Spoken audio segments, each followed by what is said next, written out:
contentons pas dans cette unité de recherche de faire de la recherche fondamentale.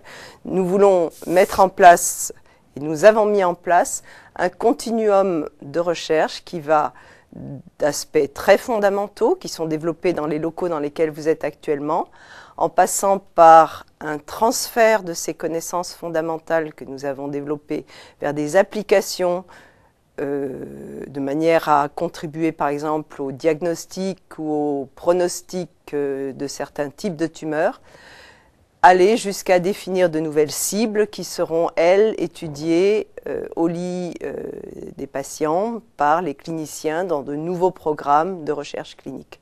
Donc c'est ce qui s'appelle un continuum entre le fondamental et la clinique qui est en place sur ce campus. Donc, je vous ai donné les grands axes. Globalement, ça va se schématiser comme ça. Bien entendu, à côté, vous les avez vus aussi. D'autres aspects sont importants, que ce soit les aspects de sciences sociales, les aspects d'épidémiologie qui vont être développés dans les années qui viennent. Alors, mon travail porte donc, comme je l'ai indiqué, sur l'immunologie. Donc, c'est une notion qui est très ancienne. On sait depuis de nombreuses années qu'il y a des interactions entre le cancer et le système immunitaire. En gros, les défenses d'organismes, ce qu'on appelle les défenses d'organismes.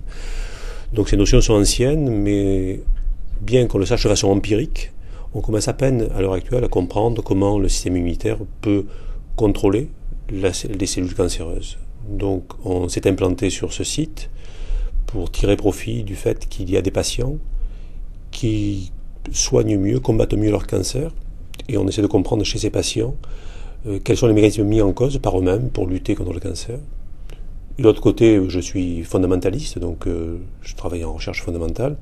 Il y a des concepts qui ont été apportés dans les années précédentes sur la façon dont on pouvait lutter contre les cellules néoplasiques dans les modèles animaux. Et donc on essaie de transposer ces notions très fondamentales avec nos collègues cliniciens par ce qu'on appelle des thérapies expérimentales qui sont réalisées donc dans ces locaux. Je travaille sur le cancer du sein. Donc le problème du cancer du sein, qui est traité normalement par chirurgie, radiothérapie et chimiothérapie, c'est qu'on ne sait pas exactement quel traitement adapter à chaque malade. Une tumeur qui pourra bien se présenter sera en fait très agressive, et vice-versa, une tumeur agressive pourra bien évoluer. Donc il faut qu'on ait des paramètres précis pour donner à chaque malade le bon traitement. Donc les paramètres classiques, les examens classiques ne sont pas suffisants actuellement. Donc nous essayons de développer des outils moléculaires. Les outils moléculaires, ce sont les outils qui s'adressent aux gènes. Donc les gènes, ce sont l'information génétique qui est contenue dans les cellules. Et nous développons actuellement de nouveaux types d'analyses pour étudier ces gènes. Ces gènes sont fragiles, ils sont souvent cassés ou mutés dans les tumeurs, et nous essayons de repérer ces altérations. Donc pour cela, les derniers outils consistent à étudier les gènes de façon globale au lieu de les étudier un par un. Donc ce sont par exemple les puces à ADN ou les derniers développements technologiques. Et pour cela, le soutien de la Ligue a été capital parce que nous avons pu adapter ces nouveaux outils à l'Institut de cancérologie.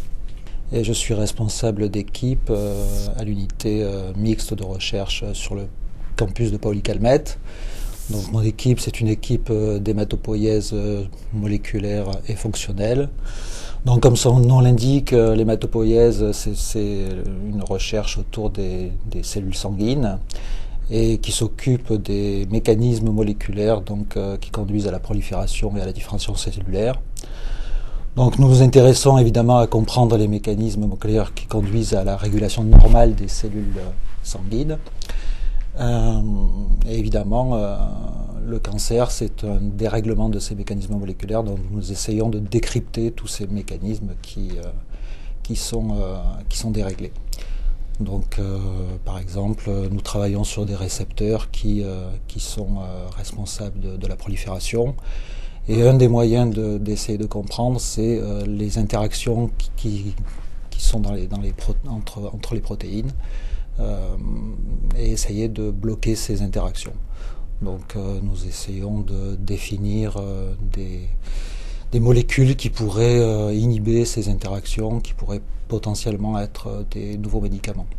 Alors, si vous voulez, je pense que ce qui est important, c'est de définir l'épidémiologie. L'épidémiologie, c'est la science qui s'intéresse à la fréquence des maladies, à leur répartition, à la fois géographique et temporelle, et à travers ces compréhensions de répartition différentes, les hommes, les femmes, les pays où ces maladies sont plus ou moins fréquentes, on peut avoir une idée des causes des maladies. Et en cancérologie, c'est particulièrement important parce que on peut, à titre d'exemple, donner le cas de l'amiante. Quand on a observé une augmentation du nombre des cancers de la plèvre, on s'est posé la question de savoir pourquoi il y avait une telle augmentation.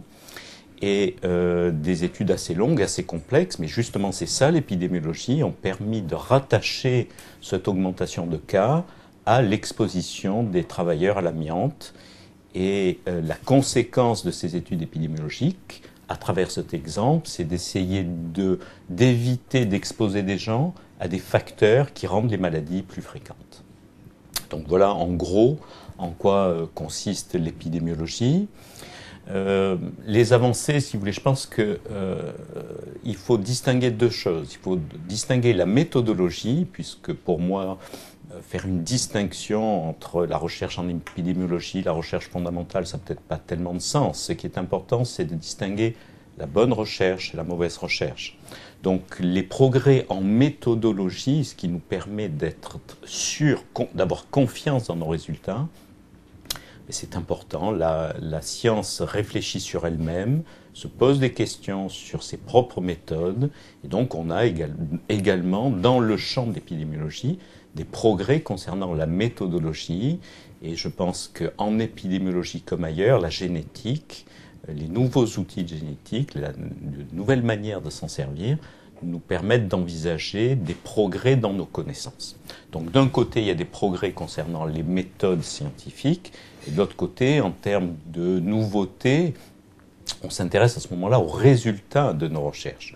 Et donc de dire que des études qui ont commencé il y a 5 ans, il y a 10 ans, il y a 15 ans, il y a 20 ans, peuvent maintenant nous donner des connaissances suffisamment fiables pour qu'on puisse les transférer auprès du public et donc en espérer une utilité et une augmentation du taux de guérison ou mieux encore une diminution de la fréquence des maladies.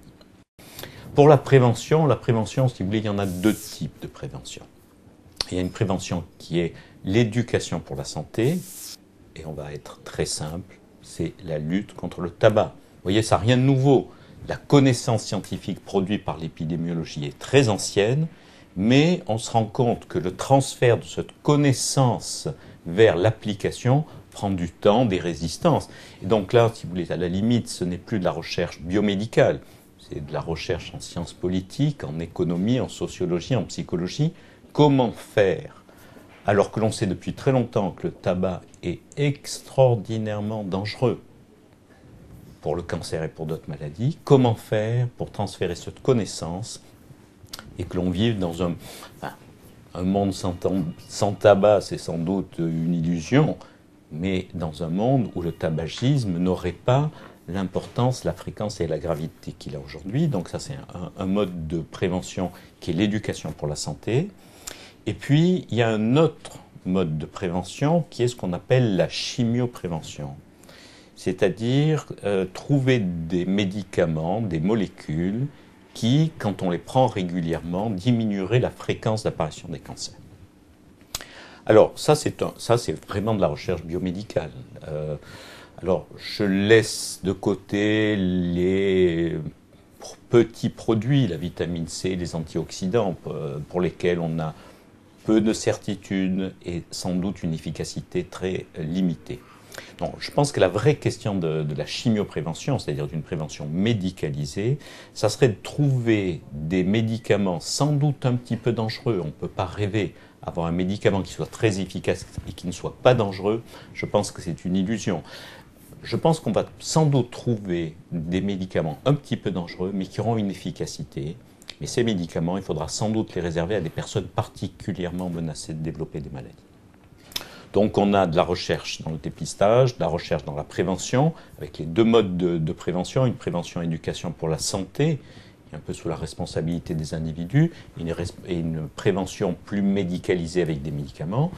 Et puis, la recherche épidémiologique, comme je vous l'ai dit au début, dans sa définition, c'est d'essayer de trouver quels sont les facteurs qui augmentent les risques des maladies. Mais comme on l'a fait il y a 30 ans pour le tabac et le cancer du poumon, comme on l'a fait un peu plus récemment pour l'amiante et le cancer de la plèvre, on est en permanence à la recherche de facteurs qui font que le risque d'être atteint d'une maladie passe de 1% à 10% ou de 10% à 15%. Et une des grandes avancées, ça a été la découverte et la mise en application rapide de 2 grands médicaments au milieu d'autres, et ceux-là sont très emblématiques. Le premier s'appelle le Glivec, qui est un médicament qui arrive à entraîner des rémissions complètes sans aucune toxicité dans certaines formes de leucémie. Et le second, à l'inverse, c'est l'Herceptine, qui est un anticorps très actif dans certaines formes de cancer du sein, qui exprime le marqueur de membrane que reconnaît l'Herceptine. Donc on voit qu'on a eu des transferts très importants. En ce qui concerne ce qu'on appelle la génomique fonctionnelle, ou la découverte de nouvelles cibles ou de nouveaux médicaments, la Ligue a aussi participé et contribué, et continue à participer et contribuer, notamment à travers une action qui est de repérer des équipes labellisées pour leur qualité scientifique et leur potentiel à faire évoluer les connaissances dans la recherche sur le cancer. Il y a plusieurs équipes labellisées qui sont évaluées chaque année et soutenues, dont plusieurs sur le site de l'Institut Paoli-Calmette. La troisième manière dont la Ligue a contribué, c'est que la Ligue, parce qu'elle représente aussi en tant que mouvement de patients, a été une interface très rapide, très spontanée avec ceux qui font de la recherche clinique. Et notamment, la Ligue a créé un comité national de patients qui évalue maintenant tous les protocoles de recherche clinique dont les promoteurs ne sont pas les industriels et qui les surveillent. Et les résultats en ont été extrêmement spectaculaires. Donc la Ligue a été présente dans ces grands mouvements. Je n'ai pas cité ces grands mouvements parce qu'ils venaient de la Ligue. Il est clair que la Ligue en a été souvent à l'origine, ou en tous les cas les a accompagnés avec un très grand dynamisme.